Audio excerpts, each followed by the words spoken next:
Thanks, Mr. Chairman. Mr. Dodaro, thanks. Good to see you again. You know a lot of things about a lot of things.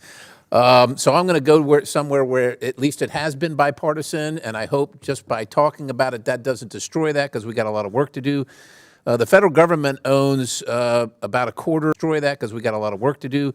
The federal government owns about a 250,000 buildings and structures, about $2 billion or 2 billion square feet of office space.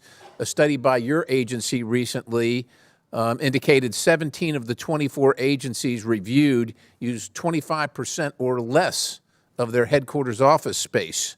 Even at their high mark, 24 federal agencies, of 24 federal agencies, none of them use more than 49%. We got more than 11,000 acres of old unused buildings.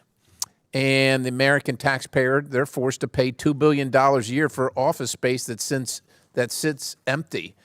80% of leases are going to expire in the next 5 years. I don't know if you're looking to take a contractor job after you leave this rat race, but maybe that's something you're interested in.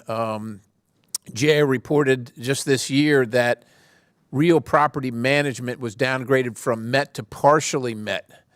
Now, I think you're familiar with the thing called the Use It Act, which we passed out of that committee.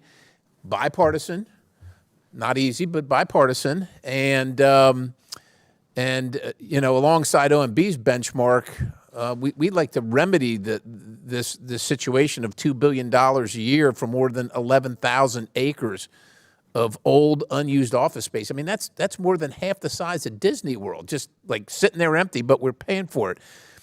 You know a lot of things. What would be your recommendation to Congress and to OPM to speed up the implementation process? As you know, most of these agencies don't want to give any of it up, even though they're not using it, right? But they don't want to give any of it up. So what do we do? Each one, Congress and OMB. Yeah, Dave Maroney's here. He did the study that you referenced. So I'll let him explain in a minute. But the one thing I would say that Congress needs to do is to make sure that there's lessons learned. Congress tried to expedite this by creating a board, and the board was to identify properties for sale. They had 3 rounds. It barely made a dent in anything. They weren't in sync with OMB. There's no lessons learned. That's why we downgraded them. There's still not a process to dispose of federal real property quickly and expeditiously, and Congress can create that and set milestones. I think it's very good that you set benchmarks for utilization of the buildings that we keep, but we got to get rid of a lot of buildings. We've set the benchmarks, right? But we have agencies that can't meet them or won't meet them or don't meet them. Well, I think, but they still want to hang on to them. Yeah, but you got to get rid of some of the properties, and Dave can enumerate.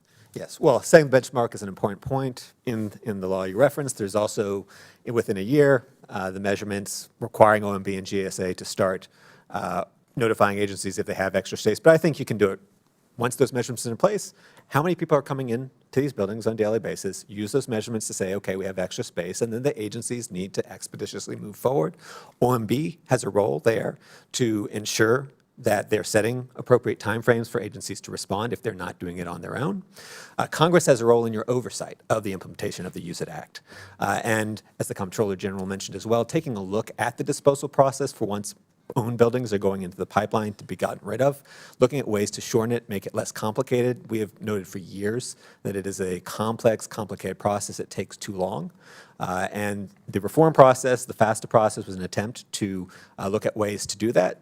Your legislation has extended the life of FASTA, so it's an opportunity really to take lessons not only on what properties can we dispose of, but how can we do it more quickly, because there is a lot of extra space. So are you saying it requires more legislation from us regarding the standards and the process? Is that what it requires, or can this be done by the agency like GSA? Can they do this on their own?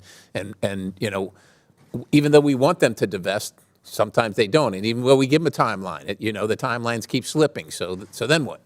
So I think having the data now, as you know from that report for your subcommittee, prior to that, there was not even data on utilization outside of headquarters buildings, very limited to know. So it's hard to tell how much space you need if you're not actually measuring it. That legislation will now require the collection of that data for both owned and leased space throughout the country. That's what's really important for the agencies to take a look at that data, and OMB to be there to push, to say, okay, if you are extra, if you have more than you need, start getting rid of it. Would it be an impoundment if OMB just said, look, you have extra, you're not utilizing it, we're paying for X and we're not paying for the rest?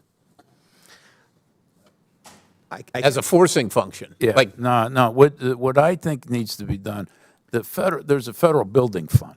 You know, in order to dispose of some of this property, you need to fix it up sometimes and make it available well, we for didn't get into for the sale. backlog of maintenance and Right. the cost and all that. Right, but in this case, though, Congress has been using the federal building fund for other purposes.